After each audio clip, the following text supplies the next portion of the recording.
चलो। इतना अच्छा तो नहीं होने वाला है मैम, बट ठीक है, ट्राई करूंगी, क्या हो होएगा अभी पता जाएगा। नहीं। विषय अच्छे हैं तो कोई दिक्कत नहीं आती है, आराम से हो जाएगा। बस जल्दी से कंफर्म कर लिया ना तो टेंशन नहीं होता है। ठीक। नहीं मैम, चलो। आज आजकल मैं कर दूंगी बस खत्म। जी, वो कर लेना ध्यान से। ठीक है। चलो, कल हम कहाँ पर थे? मैम, आप कब फ्री है वो बताइए मुझे, आपसे मिलना सैटरडे। है। सैटरडे को हम करेंगे, मुझे मैसेज करना ही है आपको। अच्छा अच्छा। अच्छा, वो आपने पूछ ही ठीक लिया। है, ठीक है। उज्जवल आवाज धीरे कर बेटा। हाँ मैम, सैटरडे को मिलने वाले हैं हम। हाँ, सैटरडे को मैं आपको मैसेज कर देती हूँ वैसे। मेरे सैटरडे की क्लास ठीक ट्राई करूंगी मैं फ्राइडे को शिफ्ट करूँ, ताकि आप दोनों को मैं समय दे पाऊँ। ठीक। ठीक है मैम। हाँ। चलो, गुप्तकालीन जैन मूर्तियों की विशेषताएं, इसे लेकर कल हमने शुरुआत की थी। ध्यान रखना कौन कौन से राजवंश में मूर्तियों में क्या क्या बदलाव आया, ये भी आपको ध्यान में रखना है। जैसे शुंग काल में क्या बदलाव आया, मौर्य काल और नंद वंश में मूर्तियां कैसी थी, फिर गुप्त काल में क्या बदलाव आया। जैसे मैंने कल आपको बताया था कि जैन मूर्ति कला का अगर स्वर्ण युग किसे कहा जाता है तो वो गुप्त काल को है। क्योंकि गुप्त काल में जो मूर्तियां है उसमें सौंदर्य है, उसकी आध्यात्मिकता है, लांछन आदि है, इन सबका वहां पर क्या होने लग गया, प्रादुर्भाव होने लग गया, इनकी शुरुआत हुई। देखो, पूर्ण संतुलित मूर्ति, जैसे आप मूर्तियों को देखोगे तो मूर्ति का जो आकार है, शरीर की संरचना है, वह भी पूरी संतुलित है। मूर्ति जैसे खड़ी है, जैसे दिखाई गई है कारीगरी, उसमें ऐसा लगता है कि मूर्ति एकदम स्थिर है। मतलब जिस व्यक्ति की वह मूर्ति है वह अत्यंत स्थिर है। सौंदर्य उन्होंने पूरा दिखाया। अलंकरण का वहां पर पूरा पूरा उपयोग किया गया है कि मूर्ति में ही अलंकार दिखाना। जैसे ये मूर्ति आपको दिख रही है ना, ऊपर से अलंकार दिखाना ये बात अलग, लेकिन मूर्ति में ही अलंकारों का प्रादुर्भाव यह गुप्त काल से होता गया। फिर भी उसके बाद भी उनके चेहरे पर, उनके हाव भाव में कहीं पर भी आध्यात्मिकता की कोई कमी नहीं है। चेहरे पर उतनी ही शांति, उतनी ही करुणा आपको देखने को मिलेगी। दूसरा विशेष बात गुप्त काल का ये रहा कि इनके यहाँ पर स्पष्ट रूप से लांछन का प्रयोग किया जाने लगा। प्रत्येक तीर्थंकर का अपना लांछन होता है और उस लांछन के हिसाब से मूर्तियां बनाई जाने लगी। फिर ध्यान मुद्रा का उत्कर्ष हुआ, अलग अलग प्रकार की ध्यान मुद्रा जो है उनका भी उत्कर्ष यही से हुआ। ठीक। अब गुप्त काल की जो मूर्तियां हैं, जैसे देखो आपको ये पद्मासन में मिलेगी, कोई मूर्ति सुखासन में मिलेगी, कोई मूर्ति आपको कायोत्सर्ग मुद्रा में मिलेगी। तो ये अलग अलग ध्यान मुद्राएं जो है ये आपको गुप्त काल से देखने को मिलती है। अब इन ये जो गुप्त काल था वो कब से शुरू हुआ? ईसा की चौथी शताब्दी से। ठीक। मतलब आज से लगभग 1600 1700 साल पहले उस समय गुप्त काल था। ठीक। उस समय से ये जो मूर्तियों में बदलाव है वो आता गया। एक मिनट हाँ। अब इसमें भी गुप्त काल की 37 मूर्तियां जो है, प्रतिमाएं जो है, वो मथुरा के संग्रहालय में रखी गई है।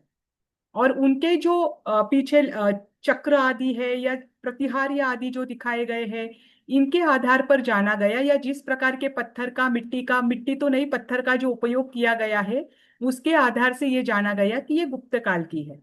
अब उन मूर्तियों से क्या विशेषताएं ज्ञात होती है? तो तीर्थंकर की मूर्तियों के जो सामान्य लक्षण दिखाए जाते हैं, जैसे उनके वक्ष स्थल पर श्रीवत्स का चिन्ह होना, उनके हाथ पैर लंबे होना, उनके कान लंबे होना, उनके शरीर के जो लक्षण है वो तो पहले से ही पाए जाते थे मूर्तियों में, है ना। और वो स्पष्ट रूप से और दिखाए गए कुषाण काल में। लेकिन उनके शरीर के लक्षण के साथ उनके तीर्थंकर पद प्राप्ति के जो लक्षण है, अब तीर्थंकर पद प्राप्ति के लक्षण क्या होते हैं? उनका समूह शरण होता है ना। अब आज तो मैंने ट्राई तो कर रही हूँ कि आज आपके मंदिरों का वास्तु भी ले लूं।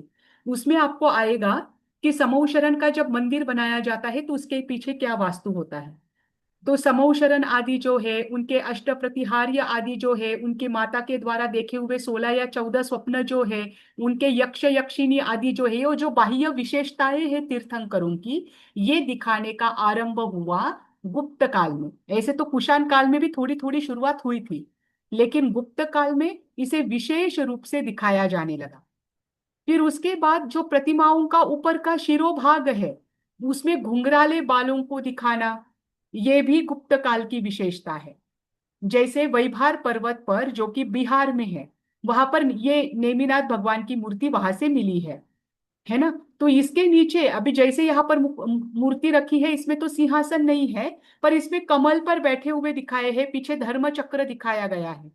और उसमें और मूर्तियां जो दिखाई है, मैंने इस यहाँ पर एक ही मूर्ति दी है वैभार पर्वत की, ऐसी और मूर्तियां हैं जिसमें सिंहासन भी है, सिंहासन पर तीर्थंकर विराजमान है, उनके पीछे पार्श्व में दोनों साइड से मनुष्य है। फिर अलग अलग प्रकार के प्रतिहार्य दिखाए हैं, पीछे अशोक वृक्ष आदि भी है, धर्म चक्र आदि भी है, भामंडल आदि भी है। ये सारी जो शुरुआत हुई, ये गुप्त काल से हुई। इसीलिए गुप्त काल को स्वर्ण युग कहा जाता है ना। इसके अलावा गुप्त काल की बहुत सारी मूर्तियां जो है, वह ग्वालियर के पास में भी देखने को मिलती है, देवगढ़ में भी मिली है। ठीक, अब इनकी विशेषताएं देखिए। आप भारतीय इतिहास में जैन मूर्तिकला के लिए स्वर्ण युग कौन से राजवंश को माना जाता है? अभी गुप्त बताया था काल मैंने। को। स्वर्ण गुप्त युग कौन से काल, गुप्त काल। बराबर, गुप्त काल। गुप्त काल को या गुप्त राजवंश जो है, उनको मूर्ति कला में स्वर्ण युग के नाम से जाना जाता है, कि वास्तविक मूर्तियों में सौंदर्य भी, आध्यात्मिकता भी, ये दोनों दिखाने का जो संगम है, ये यहाँ से शुरू हुआ है। और बहुत सारी, बहुत मतलब सबसे ज्यादा मूर्तियां अगर मिलती है तो गुप्त काल की मिलती है। देखो, इनका क्या है, मूर्तियों में अधोवस्त्र दिखाना और श्रीवत्स का चिन्ह दिखाना, ये गुप्तकालीन मूर्तियों में प्रमुख चिन्ह के रूप में या प्रमुख लक्षण के रूप में हम देख सकते हैं।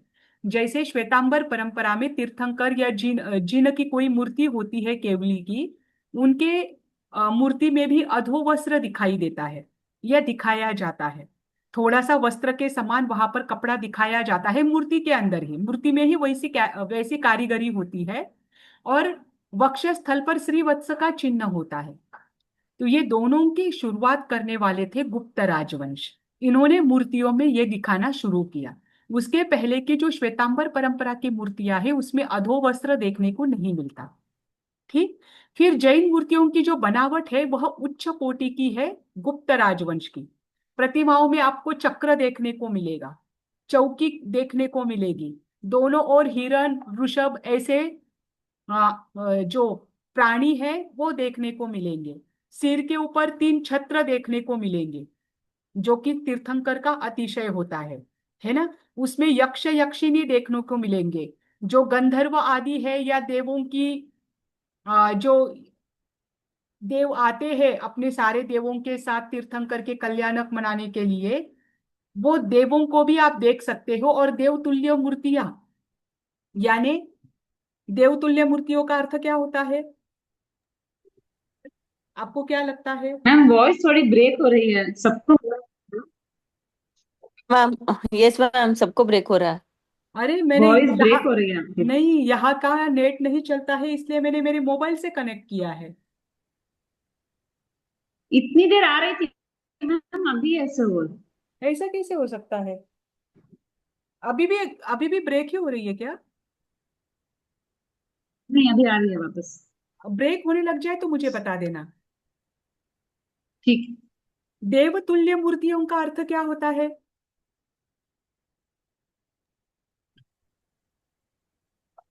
देव के देव। देवों के समान, शाब्दिक अर्थ थे देवों के समान। है ना। हाँ। देवों के समान मूर्तियां, यानी इसमें श्रावक श्राविका जो लोग हैं, जो परिषदा आती है, देवता आते हैं, इन सबकी मूर्तियों की शुरुआत भी यहीं से हुई, है ना। इसके बाद जो उत्तर गुप्त काल है, यानी गुप्त काल के बाद जैन कला में और विशेष प्रगति होती गई। उस समय तो जैन कला के विशेष केंद्र भी होते थे। और उसके बाद उत्तर गुप्त काल के बाद क्या हुआ, मूर्तियों में भी तांत्रिक भावना बढ़ गई। क्योंकि उस समय जो युग था वो ब्राह्मण का युग था, वैदिक परंपरा का युग था। और वैदिक परंपरा में और ब्राह्मण परंपरा में तंत्र मंत्र को अधिक महत्व दिया गया था। इस कारण से जो तांत्रिक भावना उनके मूर्तियों में देखी जाती थी, वो तांत्रिक भावना अपने जो जैन मूर्तियां हैं उसमें भी देखी जाने लगी। अगर आपने कभी देखा होगा कि नवग्रह की मूर्तियां भी आपको जैन दर्शन में देखने को मिलेगी, है ना। तो ये नवग्रहों की मूर्तियां पहले जैन दर्शन में नहीं होती थी। पर जैसे देखा कि वहां पर 8 ग्रहों की मूर्तियां है, शनि आदि की सबकी मूर्तियां होती है, तो वो देखा देखी इधर भी क्या होने लग गए, इन नवग्रह आदि जो मूर्तियां है, तांत्रिक भावनाओं से युक्त जो मूर्तियां है, उनको यहाँ पर भी स्थान दिया जाने लगा उत्तर गुप्त काल के बाद। ठीक। उसके बाद जो 24 तीर्थंकर है, उत्तर गुप्त काल के बाद, 24 तीर्थंकर जो है, उनके यहाँ पर यक्ष यक्षिनी जो है उनकी भी मूर्तियां बनाई जाने लगी। और विशेष तो बात मैं आपको ये बताती हूँ कि यक्ष यक्षिनी के विशेष मंदिर भी बनाए जाने लगे। हालांकि यक्ष यक्षिनी जो है वो शासन रक्षक देवी देवता होते हैं। यक्ष यक्षिनी, आप मुझे बताइए, अगर तीर्थंकर के यक्ष यक्षिनी है तो वो आपके कौन लगेंगे? देव लगेंगे, साधर्मी लगेंगे, कौन लगेंगे? देवी देवता बोलते हैं वैसे। पर वो आपके लिए कौन है? रक्षक। वो देव आपके के लिए लिए साधर्मी। हम पूजा कह सकते हैं उनकी, हाँ देखो पूजनीय मैं है। आपको बताती हूँ। जैसे प्रतिष्ठा सार संग्रह ग्रंथ है, इस ग्रंथ में आता है, आचार्य बोलते हैं कि अगर आप तीर्थंकर, मतलब बहुत जगह पर क्या होता है मैं ये भी बताती हूँ, तीर्थंकर के दर्शन के पूर्व यक्ष यक्षिनी के दर्शन किए जाते हैं, है ना। कभी कभी ऐसा होने लगा कि यक्ष यक्षिनी के अलग से मंदिर बनाए जाने लगे। जैसे जैसे लोग बदलते हैं ना, वैसे वैसे भावना बदलती है, जैसे भावना बदलती है ना वैसा इतिहास भी बदलता है। होने क्या लग गया कि उत्तर गुप्त काल के बाद यक्ष, पहले तो यक्ष यक्षिनी को तीर्थंकर के प्रतिमा के बाहर या उनके गर्भगृह के बाहर या फिर मंदिर के बाहर रखा जाने लगा। बाद में ऐसा हुआ कि यक्ष यक्षिनी के विशेष मंदिर बनाए जाने लगे। जैसे भगवान पार्श्वनाथ है, उनकी शासन रक्षक देवी है पद्मावती, है ना। तो पद्मावती का विशेष मंदिर बनाया जाने लगा, फिर उनकी अलग से पूजा होने लगी। तो आचार्यों ने देखा कि यहाँ पर क्या हो रहा है, अब यक्ष यक्षिनी जो कि शासन रक्षक देवी देवता है, मुख्य देव आपके तीर्थंकर है, आपने उनकी प्रतिमा आपके सामने इसलिए रखी है क्योंकि ये शासन की रक्षा करते हैं, है ना। इनकी वजह से शासन की रक्षा हो रही है, इसीलिए एक प्रमाण के लिए एक आपको पता होना चाहिए, इसलिए यक्ष यक्षिनी को रखा जा रहा है। लेकिन बाद में ये होने लगा कि यक्ष यक्षिनी की पूजा पहले होने लगी, तो इसमें तीर्थंकर की अवहेलना है, ऐसे आचार्यों का कहना रहा कि आप तीर्थंकरों का उनकी अवहेलना नहीं कर सकते, है ना। तीर्थंकर तो आपके प्रमुख रहे हैं पहले से, ये तो बाद में ऐड किया जाने लगा क्योंकि आपको पता रहे और ये सबकी अपनी अपनी समय की धारणा रही। उसके बाद तो और ये हुआ कि अब तीर्थ यक्ष यक्षिनी के स्वतंत्र मंदिर है तो उनकी स्वतंत्र पूजा होने लगी। आप सोचिए, पद्मावती माता की ज्यादा पूजा होती है या पार्श्वनाथ भगवान की ज्यादा होती है? पद्मावती माता की। बस बाद में यही हुआ जाने लगा, और इसीलिए आचार्यों को ग्रंथ में लिखना पड़ा कि यक्ष यक्षिनी आपके साधर्मी हैं, आप समान धर्म वाले हैं, एक ही तीर्थंकर को मानने वाले हैं, उनके शासन में रहने वाले हैं। जैसे मैं भगवान महावीर के शासन में हूँ, वैसे वो देवी देवता भी उनके शासन में है और उनके शासन की रक्षा करते हैं। बस फर्क इतना ही है। उल्टा उनसे ज्यादा धर्म की आराधना मैं कर सकती हूँ, लेकिन हो ये रहा है कि तीर्थंकर पीछे हट गए और यक्ष यक्षिनी आगे आ गए। जैसे सरस्वती जो है वो वानव्यंतर देवी के रूप में देखी जाती है ना। अगर जैन दर्शन में जैन मूर्ति कला का आप इतिहास देखो तो वो वानव्यंतर देवी के हिसाब से देखा जाता है। लेकिन हुआ ये जाने लगा कि सरस्वती की पूजा मुख्य होने लगी, उसके प्रतिमा की। तो ये बाद में गलत होता गया। ये उन यक्ष और यक्षिनी को रखा इसलिए गया था ताकि आपको पता रहे, जानकारी के लिए रहे। पर बाद में तो उनकी ही पूजा होने लगी, और मतलब उसकी बात तो सिर्फ स्टोरी में तो सिर्फ जो पारसनाथ के पद्मावती और धर्मेंद्र थे ना, उनकी स्टोरी आती है। बाकी यक्ष यक्षिनी भी कहीं ना कहीं रक्षा करते ही है क्या? हाँ, प्रत्येक शासन की रक्षा मीनू प्रत्येक यक्ष यक्षिणी करते हैं। होते हैं ओके। देखो, प्रत्येक तीर्थंकर की इसे भी लेकर है ना, एक्चुअली दो अलग अलग मत चलते हैं कि यक्ष यक्षिणी जो है वो बस एक ही नहीं होनी चाहिए, बहुत अलग अलग देवी देवता होने चाहिए, वो तो छोड़ दीजिए। पर प्रत्येक तीर्थंकर के जो यक्ष और यक्षिणी बताए हैं, वो उनके शासन की रक्षा करते हैं जब जब वे रहे हैं। देखो, मैं आपको बताती हूँ। जैसे भगवान सुपार्श्वनाथ का शासन था, भगवान सुपार्श्वनाथ के शासन में उनके जो देवी देवता है जिन्होंने उस शासन की रक्षा की, वो उनके समय के यक्ष यक्षिणी रहे। उसके बाद चंद्र प्रभु भगवान का शासन आया। अब सुपार्श्वनाथ भगवान का शासन पूरा हो गया। सुपार्श्वनाथ भगवान के बाद चंद्र प्रभु भगवान का शासन आया। चंद्र प्रभु भगवान के समय में जिस देवी देवता ने उनके शासन की रक्षा की, वो उनके यक्ष यक्षिणी हुए। फिर सुविधिनाथ भगवान का शासन आया। उनके समय में जिन जिन यक्ष यक्षिणी उनके शासन की रक्षा की, उनका समय वह उनका नाम वहां पर लिया जाता है। 9वें से लेकर 16वें तक तीर्थंकरों का विशेष ये है कि जब तक तीर्थंकर थे तब तक ही शासन की रक्षा हुई। उनके जाते ही संघ का विच्छेद हुआ, है ना। ये हम आश्चर्य में देखते हैं। आपने 10 आश्चर्य जो पढ़े हैं, उसमें एक आश्चर्य ये भी आता है ना कि 9वें से लेकर 16वें तीर्थंकर तक उनके शासन के बीच में असंयति की पूजा हुई। ये आपने पढ़ा है ना आश्चर्य में। पढ़ा मैम, बट वो मीनिंग आज समझ आ रहा है, सच्ची बोलो। उसका, क्योंकि जब तक वे तीर्थंकर थे तब तक तीर्थंकर का अतिशय होता है कि तब तक शासन तो रहेगा ही। पर जैसे ही वे तीर्थंकर गए या उनका निर्वाण हुआ, उसके बाद जब तक अगले तीर्थंकर आकर चतुर्विध संघ की स्थापना नहीं करते हैं, तब तक बीच में धर्म का विच्छेद हुआ, असंयति की पूजा हुई। हालांकि ऐसा कभी नहीं होता है जब तीर्थंकर का अवसर्पिणी काल हो या उत्सर्पिणी काल हो। एक बार तीर्थंकर, पहले तीर्थंकर ने चतुर्विध संघ की स्थापना की, तो 24 तीर्थंकर जब तक नहीं होते तब तक संघ चलता ही है। इसमें कहीं क्या बोलते हैं उसे, अंतर नहीं आता। जब तक दूसरे तीर्थंकर चतुर्विध संघ की स्थापना करते हैं, तो पहले तीर्थंकर का संघ इनके दूसरे संघ में सम्मिलित हो जाता है। तीसरे तीर्थंकर आने तक दूसरे तीर्थंकर का शासन चलेगा। जैसे ही तीसरे तीर्थंकर शासन की रचना करेंगे, चतुर्विध संघ की स्थापना करेंगे, उनका जो दूसरे तीर्थंकर का शासन जो है वो तीसरे संघ में समाहित हो जाएगा। तो इसमें कभी खंडन नहीं पड़ता। लेकिन इस अवसर्पिणी काल में 9वें से लेकर 16वें तीर्थंकर के बीच में जब जब उनका तीर्थंकर का निर्वाण हुआ, बीच में क्या हुआ, संघ का विच्छेद हुआ। इस कारण असंयति की पूजा हुई। तो उनके समय में जो शासन की रक्षा थे करने वाले देवी देवता थे, वो जब तक तीर्थंकर थे तब तक ही कर पाए, उसके बाद नहीं हुआ। तीर्थ नहीं रहा, सिद्ध होने वाले होते रहे, पर उस समय जो सिद्ध होते हैं वे अतीर्थ सिद्धा कहलाते हैं, कि तीर्थ न रहते हुए ये सिद्ध हुए। ठीक। तो ये जो शासन रक्षक देवी देवता होते हैं, ये हमारे साधर्मी होते हैं।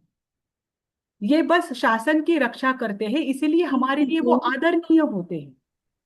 कल की क्लास में हम जैसे पद्मावती माता को मोक्षदायिनी बोल रहे थे, तो इसको आप थोड़ा समझा पाएंगे कुछ? मतलब क्या समझ, किससे रिलेटेड बता रहे हो आप। हम देवियों का अध्ययन कर रहे थे, शाक्त धर्म का। उसमें जैसे अपने अंबिका, चक्रेश्वरी, और इससे मैम ने कंपेयर करने को बोला था हमको। तो पद्मावती माता मोक्षदायिनी है, नहीं, ऐसा पद्मावती माता कुछ तो है देव कंसेप्ट? पद्मावती माता तो देवगति में है। देखो, मैं आपको बताती हूँ। आपको ये पता है क्या पद्मावती माता का देवलोक में जन्म कब हुआ। नहीं। आपको ये पता है क्या पद्मावती माता पूर्व भव में कौन थी।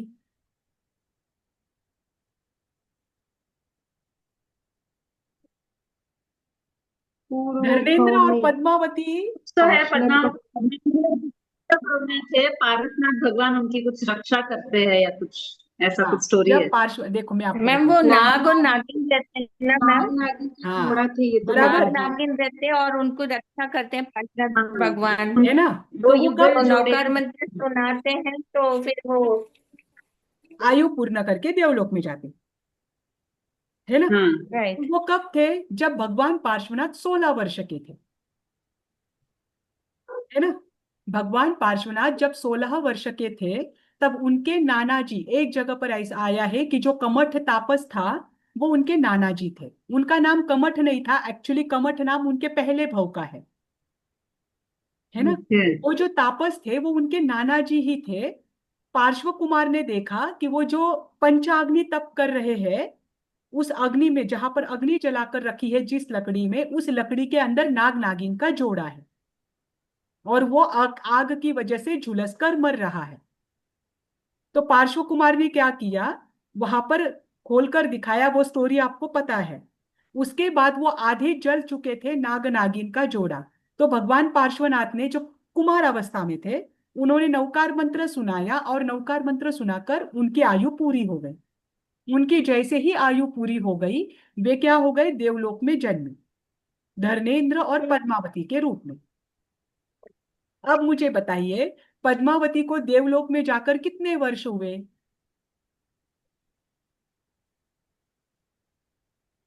भगवान पार्श्वनाथ को जन्म लेकर कितने वर्ष हुए हैं। 16 वर्ष। अरे, भगवान पार्श्वनाथ को आज तक जन्म लेकर कितने वर्ष हुए हैं। आप आप नहीं होता। भगवान मैम महावीर, 3000 भगवान महावीर, करीब में 2500। मैम पता है ना 2500 अपने। भगवान महावीर हाँ के और जी। उनके पहले 300 साल पहले पार्श्वनाथ भगवान। है ना। तो भगवान करीबन महावीर के 2800। 600, भगवान महावीर के 2600 वर्ष, और हाँ उनके हाँ और पहले करेक्ट। 300 300, और 300 पार्श्वनाथ भगवान के।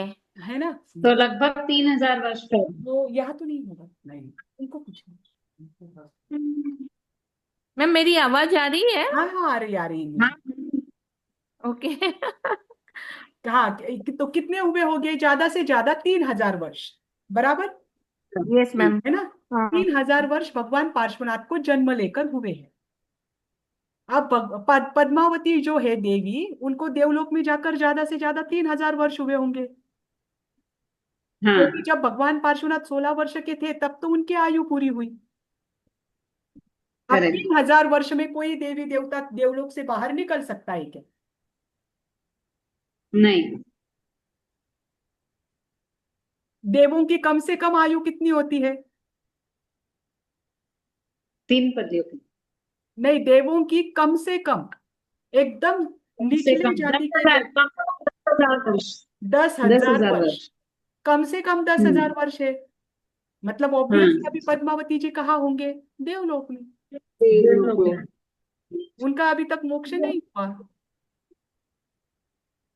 है ना। आगे भी वो कितने भवावतारी है पता नहीं, पर वो शासन रक्षक देवी देवता है। कोई भी यक्ष यक्षिणी जो है ना, वो अभी भी अभी देवगति का में ही फोन आ रहा है, मानी मैंने कट जाती कर दिया, मेरी क्लास चल रही है तो है। तो पापा जी के इसीलिए साथ। हम पूजा करते हैं क्या मैम, बिकॉज वो अवधि ज्ञान से देख सकते हैं क्या हम उनकी क्या पूजा कर रहे हैं नहीं कर रहे हैं।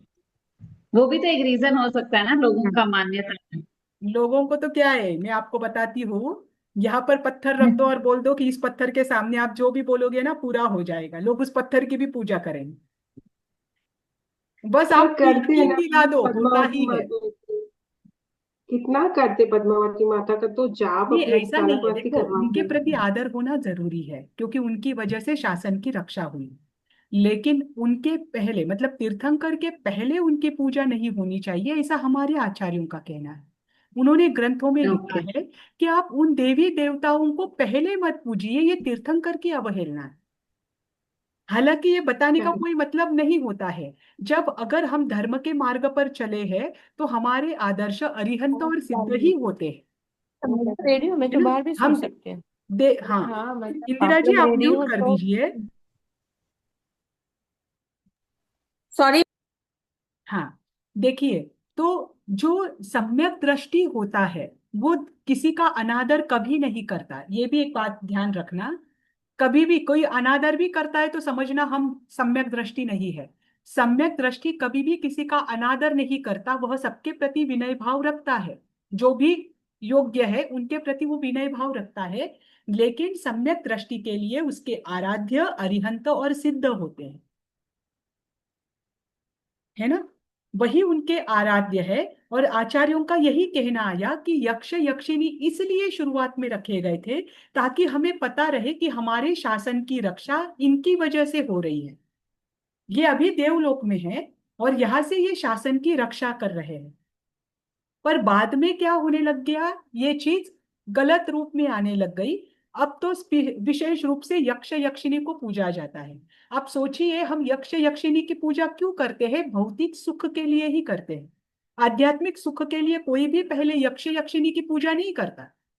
अगर आध्यात्मिक सुख चाहिए, आपको कुछ चाहिए ही नहीं, आप बस आत्मा के स्वरूप का चिंतन करना चाहते हैं, इसीलिए अगर आप किसी देवता की पूजा करोगे तो आप तीर्थंकर के पास ही जाओगे या सिद्ध भगवान के पास ही जाओगे।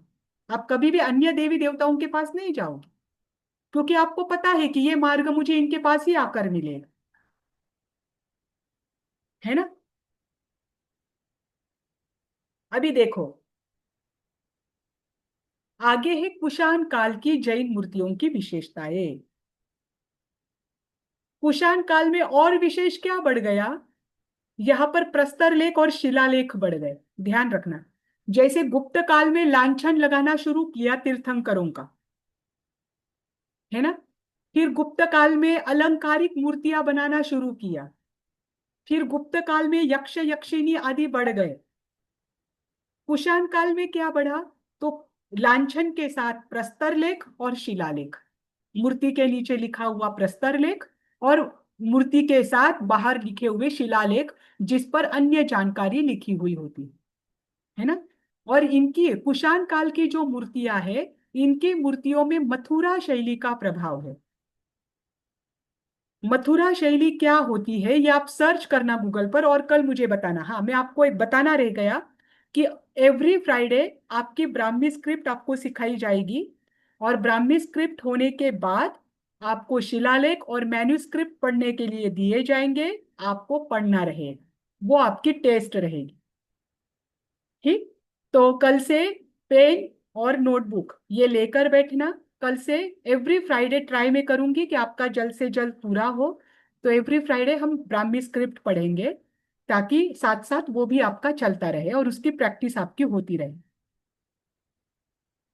ठीक, अभी देखिए, मथुरा शैली को लेकर आपको सर्च करना है आज, ध्यान रखना। कुषाण काल की मूर्तियां जो है, इनकी शरीर की संरचना ये कैसी है, मजबूत है। जैसे आप इस मूर्ति को देखोगे तो शरीर की संरचना अत्यंत मजबूत दिखाई जाती है और भारी मूर्तियां होती है।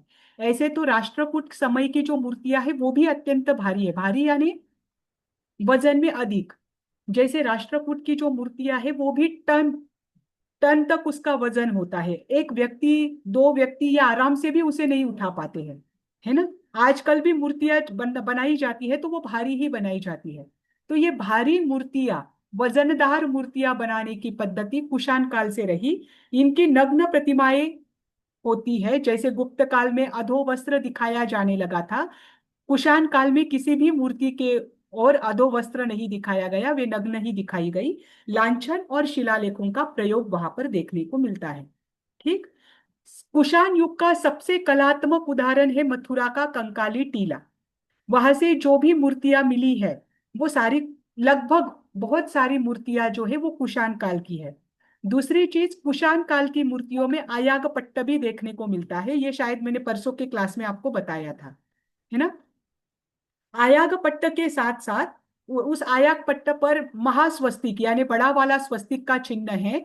मध्य में छत्र के साथ पद्मासन में बैठी हुई तीर्थंकर की मूर्ति देखी जाती है और स्वस्तिक के चारों ओर चार अलग अलग और भुजाएं बनाई है यानी रेखाएं बनाई है, जिससे 8 दिशाओं को और ऊर्ध्व और नीचे ऐसे 10 दिशाओं में तीर्थंकरों की कीर्ति फैलती है, ये बताने के लिए वो दिखाया जाता है। ठीक, फिर तीर्थंकर का जो मंडल है, पीछे का भामंडल, उनके चारों दिशाओं में 4 त्रिरत्न दिखाए गए हैं। चारों दिशाओं में 3-3 रत्न। ये वहां के आयाग पट्ट की प्रमुखता है और ये आयाग पट्ट कुषाण काल का है। ठीक, आज वो लखनऊ के संग्रहालय में रखा गया है। उसके पश्चात पद्मासन में बैठी हुई तीर्थंकर की मूर्ति, चौखट पर जैसे आयाक पट्ट के जैसे मैंने कल परसों बताया था कि चौखट पर अष्टमांगलिक चिन्ह लगाने की प्रथा, ये भी कुषाण काल की है। पर कुषाण काल के तीर्थंकरों के मूर्ति में यह है कि बहुत सारी मूर्तियों पर लांछन नहीं पाए जाते। इसीलिए कुषाण काल की जो मूर्तियां हैं उन मूर्तियों में ज्यादातर भगवान पार्श्वनाथ, भगवान सुपार्श्वनाथ और भगवान ऋषभदेव, इनकी ही मूर्तियां पहचान में आती है। बाकी के तीर्थंकरों की मूर्तियां जो है वह कौन से तीर्थंकर की है ये कहना मुश्किल है। भगवान ऋषभदेव का इसकी वजह से क्योंकि उनकी केशों की लटें दिखाई देती है। भगवान सुपार्श्वनाथ का इसकी वजह से क्योंकि 7 फन वाला नाग जो है वो सुपार्श्वनाथ के पीछे रखा जाता है। और भगवान पार्श्वनाथ का इसलिए क्योंकि 9 या 11 फन वाला सांप जो है वह भगवान पार्श्वनाथ के मूर्ति के पीछे दिखाई देता है। तो इस कारण से ये 3 मूर्तियां कुषाण काल की पहचान में आती है। अन्य मूर्तियां पहचान में नहीं आती क्योंकि कुषाण काल में लांछन का प्रयोग नहीं किया गया। ठीक। और उनकी विशेषता सेंटेंस में आपने बोला लांछन देखे, क्या? अभी लास्ट स्लाइड में आपने बोला ना लांछन देखे गए थे कुषाण काल में। हाँ, पर बहुत सारे कुषाण मतलब जो मथुरा में मिली है ना वहां के कुषाण काल की मूर्तियों में मतलब अभी भी विद्वानों का ये कहना है, पुरातत्वज्ञों का, कि मथुरा के कंकाली टीला में जो मूर्तियां मिली है ये कुषाण काल की है, लेकिन उसमें लांछन नहीं। तो लांछन तो गुप्त काल के बाद तो शुरू हुई हुआ। तो फिर ऐसा भी हो सकता है ओके। कि कुषाण काल में बहुत राजा हुए, कुषाण काल से जैसे कनिष्क आदि बहुत सारे राजा हुए, कुछ कश्मीर में थे, कुछ उत्तर प्रदेश में थे, ये सारे कुषाण राजवंश से थे। तो किसी किसी ने रखी होगी, किसी किसी ने नहीं रखी होगी। पर मथुरा के कंकाली टीले में जो मूर्तियां मिली है तीर्थंकरों की, मूर्तियां तो बहुत सारी मिली है, लेकिन पहचान में मात्र 3 ही आई है। दूसरी बात, ओके। उनके तीर्थंकरों की जो मूर्तियां हैं उनके मस्तक के पीछे प्रभामंडल नहीं है, जो कि गुप्त काल के राजवंश में देखा जाता है ना। दूसरी बात, जिना मूर्ति जहां पर बिठाई है उसके चौकी के नीचे, जिस चौकी पर बिठाई है उस चौकी के नीचे सिंह का अंकन तो मिलता है, लेकिन प्रत्येक तीर्थंकर के लिए मिलता है, वो लांछन के रूप में नहीं मिलता। वो उस चौकी पर उन्होंने सिंह का अंकन किया हुआ है। ठीक। मतलब ऐसा नहीं हो सकता कि सिंह का अंकन है इसलिए वो भगवान महावीर की मूर्ति है। ठीक। उसके बाद कुषाण काल के बाद, ये तो हुआ था 14वीं शताब्दी के बाद पित्तल की मूर्तियां भी बनाई जाने लगी, है ना। और माउंट आबू में जो पित्तलहर मंदिर है वहां पर भगवान आदिनाथ की मूर्ति है विराजमान, वो 108 मन की है। वो 108 मन पूरा के पूरा पित्तल का बनाया हुआ है। और वो मूर्ति का निर्माण जो है वो 1525 में हुआ है। माउंट आबू में जो देलवाड़ा मंदिर है वो किसने किए है, किसने बांधा है, पता है आपको? किसके समय में बांधा गया है? अरे ये लेटेस्ट है, 1500 ईसा, 15 ईसा की 15वीं शताब्दी के बाद बांधा गया है वो। कभी गए हैं आप माउंट आबू के देलवाड़ा मंदिर में? गई हूँ मैम, दर्शन भी करके आए हैं, बहुत हमें बार पता ही गई नहीं हूँ था। मैं। तो आपने देरानी ना एक वो बार गोखला, गई राधिका हूँ। देरानी ना गोखला, जेठानी सब ना पता गोखला देखा नहीं क्या? देरानी जेठानी के दोनों के मंदिर अलग हैं और फिर उनके कारीगरों ने भी अलग से एक मंदिर बनाया। वो ध्यान है बट किसका है वो याद नहीं आ रहा मैम। ढूंढ कर लाना वो भी। आप हिंट दोगे तो याद आ जाएगा। अच्छा, वो भी हिंट ही देना है, मतलब आप मंदिर देख कर आए हो और हिंट में दे, ये अच्छा है। तब मैम जेना बहुत थी ना मैम, अभी नेक्स्ट टाइम से कभी भी घूमने जाएंगे तो अच्छे से पूरा देख के हिंट आएंगे। है जो अच्छा। मैम एक क्वेश्चन का आंसर बता दो ना प्लीज। नहीं, आप है हाँ ना एक काम हमारे करना, वस्तुपाल और तेजपाल इनका इतिहास पढ़ के आना। हाँ हाँ हाँ, राइट राइट मैं मैम एक वस्तुपल क्वेश्चन तेज। का आंसर बता ये दीजिए दोनों ना, आगम मंत्री को थे, लिखा किसने? ये दोनों हाँ मंत्री थे, इनका इतिहास पढ़ना आप, वस्तुपाल और तेजपाल का। और इनका इतिहास आपको मुख्य रूप से देखने को मिलेगा, पढ़ने को मिलेगा चैत्यवासी परंपरा में, यानी मूर्ति पूजक परंपरा में इनका इतिहास विशेष रूप से मिलता है। एक इनका इतिहास, एक और एक राजा कुमारपाल का इतिहास, उनका जीवन चरित्र, ये दोनों भी पढ़ना। फिर हमें पता चलता है कि हम कहीं पर भी नहीं हैं। ठीक, मतलब का जिन आसपास। शासन के प्रति उत्कृष्ट अहोभाव किसका होता है वो देखने को मिलता है। देखो आगे, आज तो ये कुषाण काल में पूरा कर लेती हूँ। कुषाण काल की ऐसी बहुत सारी जिन मूर्तियां हैं जो कि मथुरा के संग्रहालय में सुरक्षित है। उनकी एक जिन प्रतिमा पटना संग्रहालय में भी है। और लोहानीपुर का तो मैंने बताया कि वो पॉलिश होने के कारण तो विद्वानों का कहना है कि ये